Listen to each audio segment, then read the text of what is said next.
Hello, everyone. My name is Shelly Werfelmann, and I'm the agency consultant for AMS360 here at Kite Technology Group.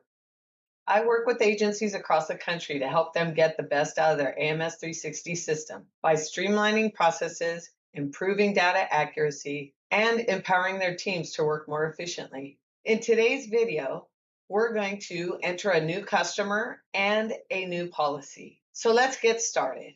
So the first thing you'll want to do is log into AMS 360 and you should land on the customer search. But if you land on the home page, just click on customer tab. Depending on the version will depend on where the customer tab is. But if you just click on it, you will come to the search area for the customer. So the first thing you're going to do is you're going to click new because we're going to enter a new customer.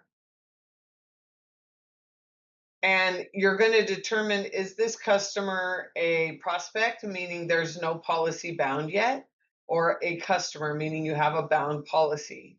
We're going to just go ahead and do customer today because we are going to enter a policy as well. So I'm going to click customer. And right here, I'm not going to click any of these for settings. I'm going to go straight down here to names. And I'm going to determine, is this a individual I'm entering for personal lines, and a family for personal lines, or am I entering a business for commercial lines? So we're going to go ahead and do an individual, and I'm actually just going to do myself. So you're going to click individual, and then you're going to go to the first name, and you're going to type in first name, right? The middle name or initial is not mandatory unless your agency has a policy that they want it entered. You're going to tab to the last name section. You're going to type in the last name of the customer.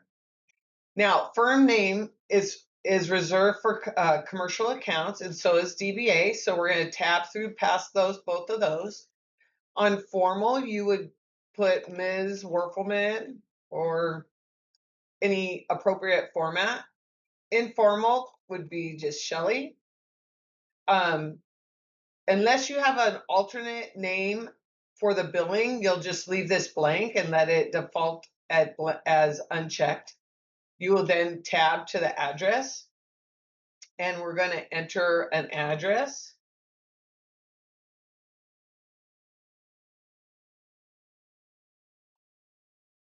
Yes, I truly live in Hollister, California. Makes it easier to come up with something. County San Benito. Okay. And then if your agency wants the latitude and longitude because it's connecting, you can always get that.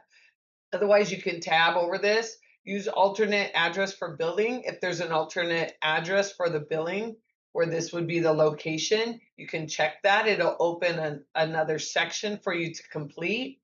But if you don't have an alternative, leave it blank. Then right here, you're going to choose the client's preferred method of distribution. So if they prefer to have emails, you'll choose that option. Most people aren't doing faxes anymore. And then, or if they prefer a printed version, you would then choose printed. We're going to use email for today.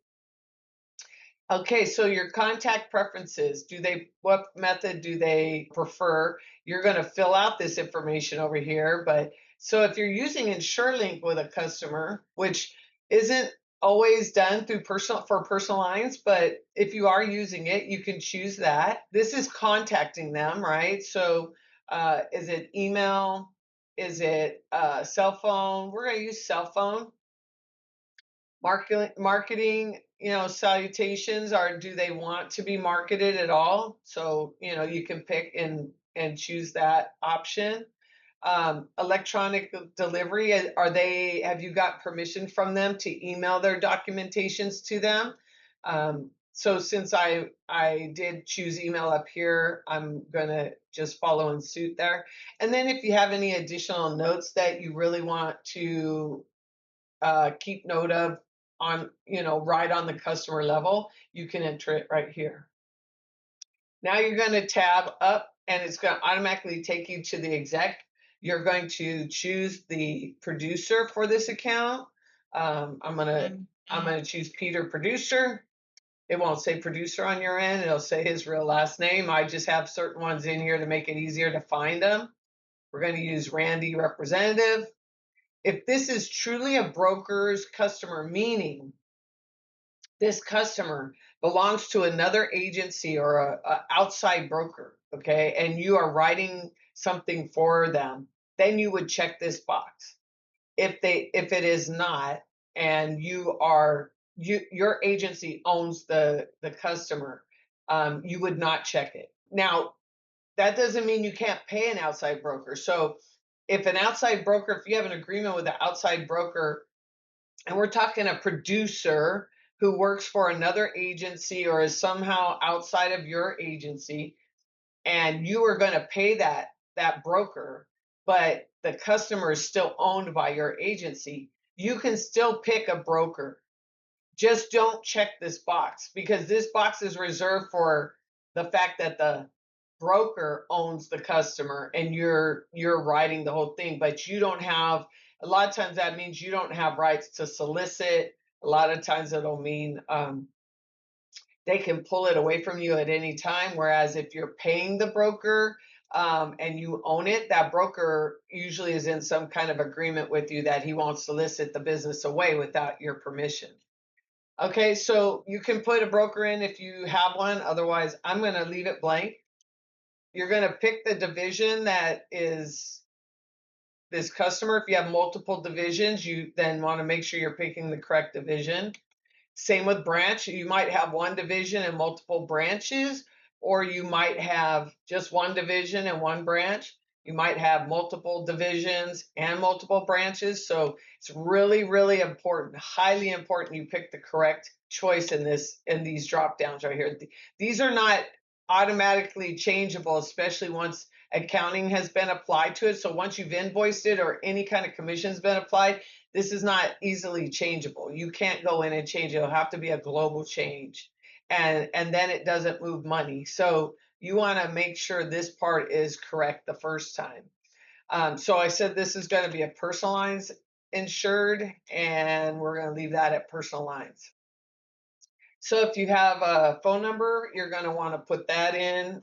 And then if they are giving you their work number or a cell number, you can enter that in if it's different. I recommend that you try to put in as many, like a residence and a cell, or a work number and a cell, just so you can have a couple numbers on hand. You're only going to be able to do what the customer's okay with.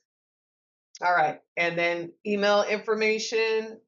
All right, you're going to need to type in the email for that person. If you have two emails or an alternate email, I'd put it here for that person. Don't use this level to put a different person's email address in here.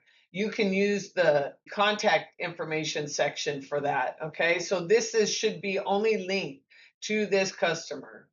There usually wouldn't be a website for an individual. If this policy or this customer was acquired, you can use an acquisition label.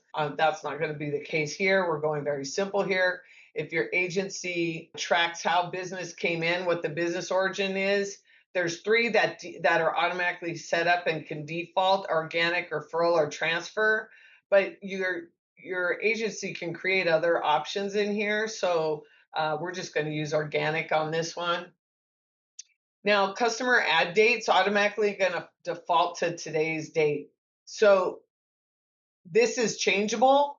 And, so your agency has to decide, do you want to just go with whatever date it was automatically entered, or do you want to track it based on when it came into your agency? So the day you got the first phone call. If that's the case, you might adjust this. I'm just going to let it default today's date. This is to put any referral information in if there is any. And then what you want to do is check personal right here, because we're writing a personal account. So if your agency writes multiple departments on one customer, which I don't highly recommend you do that, but if you already do, don't check any other boxes until you've actually written that line of business. If you haven't written anything, don't add anything on here. And if you are an agency that uses work smart, aka image right, you have to only pick the one option, and that option should match whatever your department is showing here. So if you have department as personal lines, or it's a personal lines style department, meaning you don't use the word personal lines, but it's only a personal lines department, that's what should match here. You can enter a year here. I'm going to use 2025 just because it was an organic customer and we're in this year.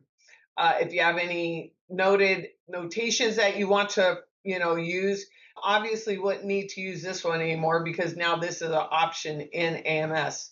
But like if you wanted to label it as VIP or anything like that, you could. You can create more notations. This would be left as standard and not touched unless this is a multiple entity account, meaning there's going to be a master customer and sub customers under it. And so for right now, we're going to leave this as a standard. And then these are international numbers you can use if you need to. So the second thing you're going to do is when you get to the bottom here, you can hit save just so it saves what's already been put in, but you're going to go to additional customer information. And now for personal information, I'm not big keen on saving social security numbers in the system or anywhere, to be honest, for other people. But go with what the policy is of your agency. AMS360 is an encrypted platform, so it wouldn't be easy to steal, but I just don't think it's a good policy to have to enter it. So you can enter just the last four numbers if you wanted to, and store that information a different way. It's kind of your policy, whatever is your policy. So I'm gonna obviously leave it blank. Marital status, since that's a question that's asked a lot on carrier level, you can enter whatever the answer is for this customer. I'm gonna say bachelor's degree. And so here's another reason why I wouldn't want that other information in there. I'm not going to put my date of birth in there, but you can, and driver's license number. Just make sure that if you're putting it in this level, that those people who have the ability to run reports is very secure because that data could be extracted. Occupation and your employee. And then down here, if it was a business, it would have more details, your FEIN, your business entity, your NAICS codes, your SIC code. But when it's personal lines, you don't have any of that. So then you could hit save again. Now, service groups. This is for if you have additional people working on your customers besides the assigned rep and exec that were already put on the customer level. So if you had an assistant account manager or a service team member that was assigned to this customer, you could put them on here if you wanted to. You don't have to, but you can, and the types are going to pretty much be the same. Make sure you're picking the correct thing. Don't pick exec if you're not going to pay this person commission, because the exec codes normally assign commission on the employee level. So you want to consider all those things. And then right now on this one, I'm not going to add anything, so I'm going to remove that line. Here's where contact, you could put other contacts in here. Let's say that maybe I'm an older person and I have my daughter who's I've given permission for the agency to talk to and handle some of my affairs, so to speak. Then you could put that information in there, and you could say, let's see if there's I don't think that's a required field anyway, so you can leave it. You can leave that blank. Preferred method, cell. You can put in the cell number for the person.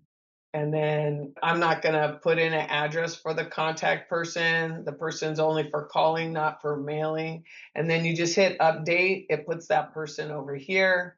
And then you can hit save. It'll keep that.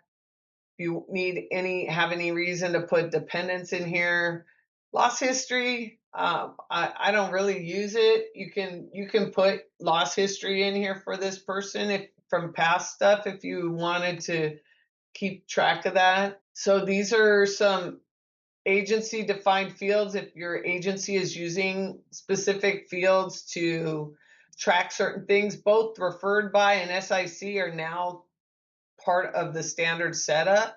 So that wouldn't be anything you would need to, but your agency could set up other things in here if they wanted to. If this customer is linked to another customer, you could cross-reference it. So let's say we had my brother insured as well. Well, I could pick cross-reference. I would type in his name. You want to type it in to the cross-reference field the same way the system would pull it. So if I'm cross-referencing it with his personal name, I would put it in as Werfelmann, comma, space Brian. If it was a business I was cross-referencing it with, then I would type out the name of the business. I'll show you in a minute what the benefit to that is. I'm going to leave that. Expiration dates, if there's any coming up that you want to remember and address as it gets closer. Let's say you're only writing my homeowner's policy right now, my auto's coming up in 6 months. You could put it in here so you can keep track of that. These other areas I wouldn't do anything with unless your agency has some kind of set standard for that. And then go back to your customer setup level and hit exit. It's because we've completed everything. Okay, so here's what I want to show you really quick. When I searched for Werfelmann, it brought up Brian Werfelmann, but it's showing Shelly and Shelly on both of these. This match means that in the search, it hit on a criteria of a match, not necessarily the customer's name. So we had cross-referenced Brian Werfelmann, but because I don't have him in as a customer at this point, it's showing that his name is somewhere connected with Shelly Werfelmann's customer name. So that's why cross-reference is a good idea if you have multiple people in here. What would happen is if I had multiple siblings and you had wrote all their insurance and you pulled my name, or if you put in like this, you would want my name to be referenced under all those siblings, and then you would see every customer that was linked to it. It's a way to link all your customers that have any kind of connection. So it is a good source. So now we have our customer set up. Everything is in. We have an overview. If you were to click on overview, you'd be able to see everything we entered. So now we're going to enter a policy for this insured. And we're going to enter a direct bill policy. So we're going to just click on new policy. It's going to open up. We're going to create a homeowner's policy. So you would just type in the policy number as shown on your deck page. I recommend that if you don't have a true policy number and you only have a quote number, my recommendation is that the agency use a TBD instead of putting in the quote number.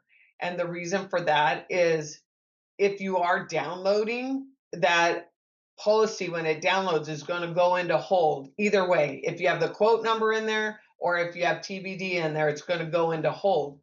If you have the quote number in there, whoever's working hold is going to not know that that's a quote number. They're going to think it's a policy number. So they're going to think that that does not match. However, if the process is set to use TBD, then whoever's working the download hold will know, okay, this is potentially a new business because it says TBD.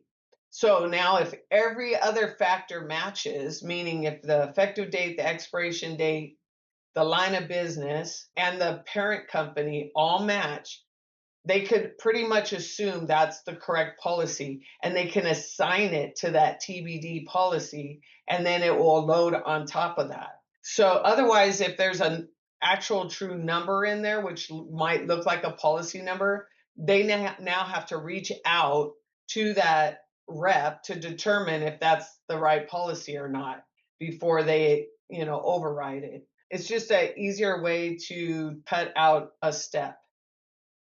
So we're going to use today's effective as the effective date here. So it'll automatically default 1 year. So if you're writing an auto policy and it's only a 6-month policy, you got to make sure you manually override this. I don't recommend you use continuous ever. Even though policies automatically renew, They are not continuous necessarily, not the way the system is designed. So I recommend you never use continuous. It does not pull on expiration reports correctly. So the best bet is to always put in at a minimum the annualized term or the 6-month term, and then just renew it each time it actually renews with the carrier, because even automatically renewed policies are renewing. If you click continuous, it's going to take out the expiration date. And even policies that automatically renew, they actually have an expiration date. You can click not renewable if this policy you're writing does not renew and it is not renewable, but only check it if that is what the carrier is stating, right? It's actually written to be to not be renewable. Okay. Don't just do it because you're not going to renew it. All right. So then we're tabbing over to the type of business. This is going to be a personal lines business. Transaction type is new business. Description you can leave as new business unless you want to, your agency has something that you might be required to enter the address or something of the 8 homeowners, right?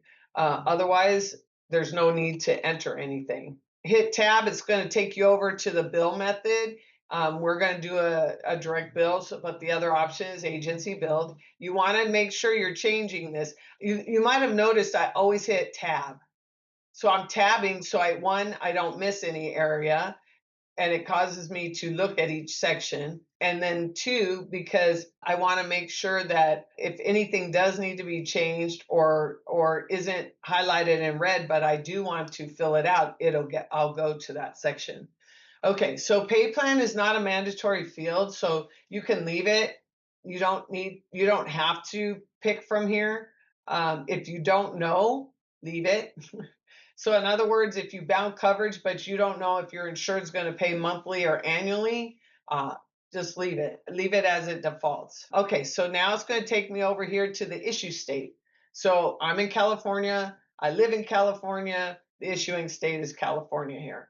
However, if I was living in California, but we were writing a rental property that I owned, and it was in Arizona, you would want to change that issue state to Arizona. It's going to usually pull based on the customer level, not based on where the policy might have been written for. We've never used this, so this is really something admitted, not admitted. You can utilize it, but here's the hard part about it. You could have a carrier that was admitted become non-admitted and vice versa. And to keep up with all that is very difficult. So if you want to use it to track, then use it. I'm going to tell you to bypass it. And if you don't know the answer, don't choose, don't guess. If your agency is tracking admitted versus not admitted, then you can use it. Okay, so then it's going to tab you down to renewal term. Just leave that defaulted at 0. Come up here to company. Insurance means you're writing directly with the insurance company. Brokerage would be like a wholesaler, surplus lines brokerage, the MGA, those kind of things. Okay, so depending on how you wrote this policy is what you're going to pick. Then you're going to tab. Your parent company is going to be the corporation name. So this would be if you're writing with Travelers, you're going to pick Travelers. It should just say Travelers Insurance Company. It should not be some writing company format. The writing company is the next option, and it should say writing company after it, because if it's set up correctly at the company level in AMS360, it'll be in there as a writing company, so it defaults and shows that it is a writing company. So we're going to pick standard fire. And then we're going to tab over. These should not need to be changed, but there are some agencies that are a little bit more creative in certain things. So only change them if you're sure on this particular policy, the payout is going to be different.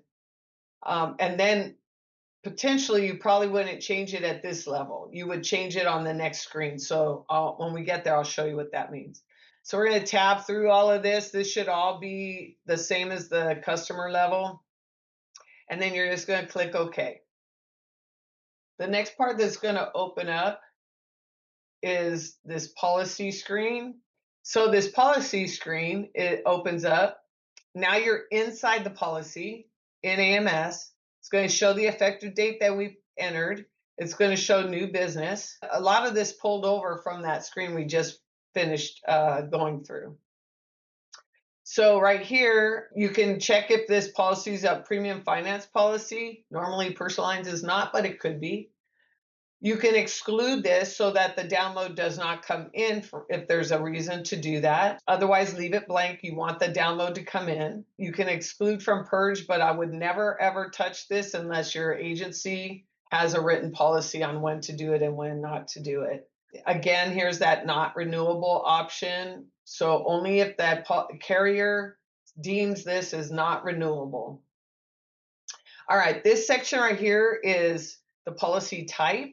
Monoline is what you should use if you're writing one line of business, meaning it's only a homeowner's policy, or it's only auto, or it's only an umbrella. Now, if it's going to be a homeowner's, auto, and umbrella, or any combination of two or more lines of business, then you should change this to package. And BOP is only used on the commercial level. So package would be used when you write multiple lines, and you have to change this manually to package. Otherwise, it's going to stay defaulted at monoline. So the status is active, all right? There's no prior term because this is the first year we're writing a policy for this insured. The renewal list is set to pull at expiration. This is the zero term renewal term, meaning it's the very first year you're writing, it's new business. All right, is there any notation that you want to put on the policy level? In my prior years at agency level, we use this section to note if it was a broker of record, if it was a new broker of record or a lost by broker of record. So that was something we use this for. You can use it for a couple other things too. But one thing you have to make sure is that whatever you put in your notation dropdown, it's not typable, so it has to be set up ahead of time. It cannot hold multiple options. So if there's a potential to have conflicting information that your account manager has to choose from, then it's probably not a good field for both those options. So in this case, we're going to leave it blank. There's nothing we need to identify on this, but I just wanted to kind of give you a little information on that.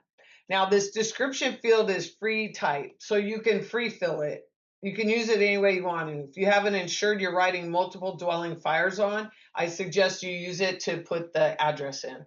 If there's, some other information that is something you want to see without having to click into your policy, because this field right here, it's going to show right here, description, right? So it's definitely an area that if you're just viewing your policies in a list right here and you want to easily glance at that, it is a good field to utilize. I've seen it used for a lot of different reasons. So, whatever works for you, and it is changeable really easy. So if you put something in there and then that doesn't really work for you, you can remove it. All right. We're going to tab down. Is this audible? No, homeowners isn't auditable.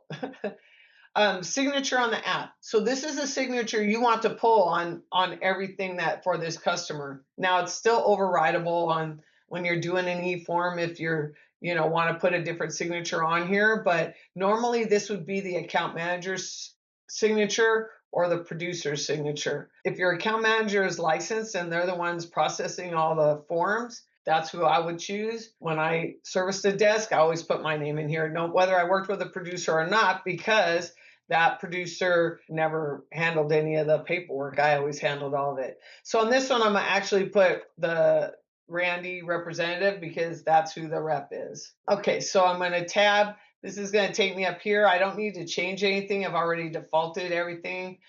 If you have an underwriter and you want to put them in, you can. I believe this is free form, or yep, it is free form, or usually it'll have information listed in here if you've put it at the carrier level in AMS360. Okay, so this area is what we've already set up at that pulled in from the customer level.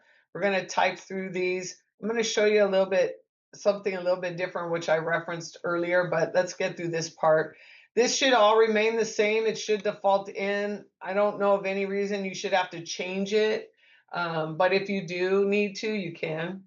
Here is another place where the bill method is listed. So you're going to want to make sure direct bill is picked. If you pick direct bill originally and you know it's a direct bill policy, you're going to need to make sure it shows correctly. And if it's agency billed, it has to show agency billed in both places also, which we'll get to shortly.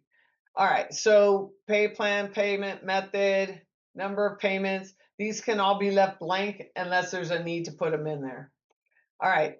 Installment dates, just leave it as effective date, right? We're not doing installments.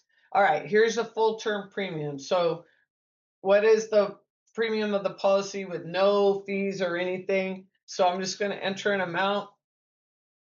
All right.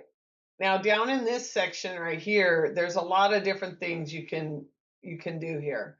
So if the agency has some business classifications already set up, you could pick something from there if it needs to be, if that's part of your processes. Right here, you would put where the policy is being mailed. Okay. So is the carrier mailing the policy to the agent, to the applicant, or to someone else? I'm gonna put to the applicant, it's direct bill, so most of the time the carrier will send it directly to the insured. I don't use any of this information. You can definitely, and if the policy downloads, some of this stuff is going to be in here from the carrier download. So especially like master codes and stuff like that. But if there's an accounting number or a customer number at the carrier level, this is where you would put that, okay?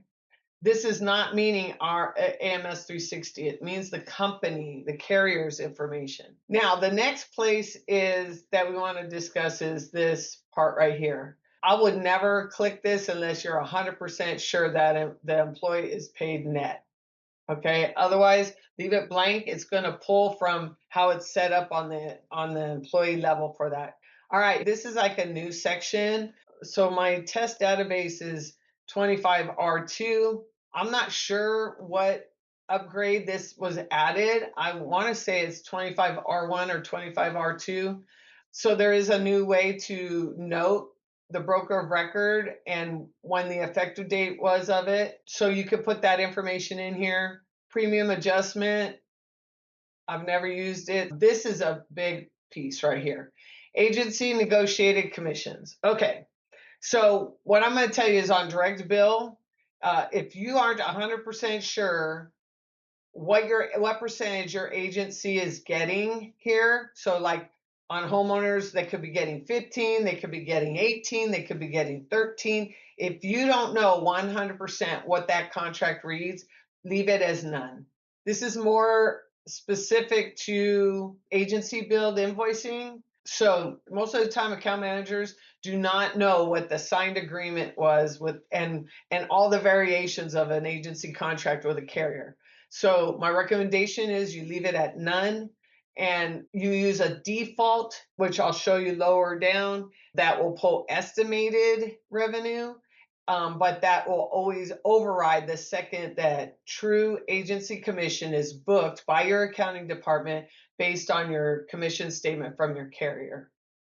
Okay, so personnel, this is the section where I wanted to come to and talk a little bit about if you had another person that you wanted shown on here and you wanted to pay just on this policy.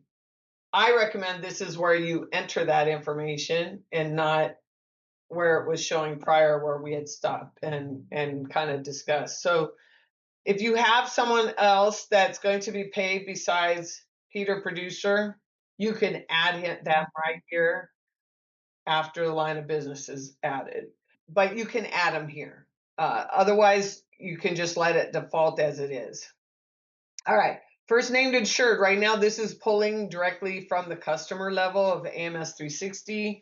So the only reason you would change this is if, like you issued this policy, this particular policy slightly different.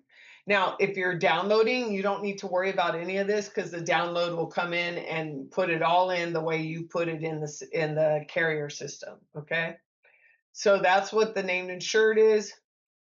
Personal co-insureds. Okay, policy contact information. If there's somebody that needs to be added just for this particular policy, then you can add it. Line of business, we're going to do homeowners. So you just click new, type in homeowners. It should pull up, hit add. Now you've got your homeowners. You will come into the homeowners policy. If your carrier is downloading to your agency, you do not need to go into this part. It will download all this information. Okay. So if your carrier is downloading to you, you can stop back, you can add the line of business and then move on to the next section. You don't need to go into the application and enter all the other data. So let's assume that it's not downloading. So this is location information. We're gonna say new. It's gonna open up. It's gonna show the default. I'm gonna leave it at the default. Basic coverage information. We're gonna open this up to new. Type, right? Special form 3, dwelling, and the limit. We're gonna say I'm in California, so we're gonna say 750,000. It's probably way low on premium, and then we're gonna say, so this is gonna default the coverage limits based on the percentage, the standard percentage. So if you didn't make any adjustments and you allowed the system to default in the carrier to the standard percentage for all the next things, you do not need to do anything but say add. Oh, pick a deductible. Sorry. Let's do that first. So we're going to do flat deductible at 1,000, and we're going to leave these included. So I'm just going to leave those as they are. All right. And no remarks. So I'm going to hit add. It's going to automatically do its thing at the percentage default, right? So then all you have to do is come back in here and go, okay, what did we write for personal liability? 500,000, okay. And then you can come right here to medical pay. It's 5,000, and you're done that in that spot. You can add any endorsements you need to add, any underwriting ratings. Sometimes some of this is the agencies choose not to enter. They might make a reference of the endorsement number. Rating stuff a lot of times not put in there unless it's something that's super important that you need to know ahead of time, like okay, like some of the burglar alarm stuff, year built. Okay, so but again, if you are downloading, these things will automatically come into here. I'm going to say 2000 frame, the obvious. So anything in red's required. I'm going to say average dwelling. All right. So then, square footage, there's certain ones you're going to want to probably put in, and one family. Put in those things that are going to need to be extracted onto a cord form and submitted to a carrier if you're doing it through cords, okay? If it's downloading, this is all going to download for you, all right? But we're kind of doing this so you can kind of see what all's in here. Fire extinguisher, smoke detector, occupied daily, right? This one's going to be local, fire, local, smoke, local, none. Okay. So no swimming pool. We're just going to leave all this because it's a pretty new home. Da, da, da. Placement cost, partial Swift, no scheduled property, no boats. So we're going to just move on. So you have to come back all the way up back here and add it, so that location gets added. Hit save and close. All right, now we're going to go to the premium section, okay? And we had originally said under basic policy it was 1500 in premium. Okay, so we're going to put in 1500 in the premium section. Now, here's a big thing. See how this came in as not billable, or it's defaulting not billable? It's doing that because on the customer level for travelers, we have it set up that it's a downloaded carrier. So if this policy is going to download, you can leave it this way, not billable, right? And then you don't even have to put in premium because the download's going to come in over it and it's going to put the premium, it's going to do all that for you. And it should do it within 24 hours with most carriers. But if you are not downloading, you need to go into edit mode, and then you need to go right here and you need to change this to direct bill statement or direct bill entry, whatever way your agency is doing it. Most of the time it's direct bill statement, but if you're a larger agency, you could be doing direct bill entry. You could be if you're a smaller agency too. Okay, hit update. If there were any other fees, you could enter it here. And then here is the other area where the bill method needs to match and say direct bill. So that's defaulting that way. Nothing else left to do. Hit save and close. And now we've created a policy within AMS 360. All right, so now we have a customer with a homeowner's policy. So that's what I wanted to go over with you guys today to get you started on the basics of entering a customer and entering a policy in AMS 360.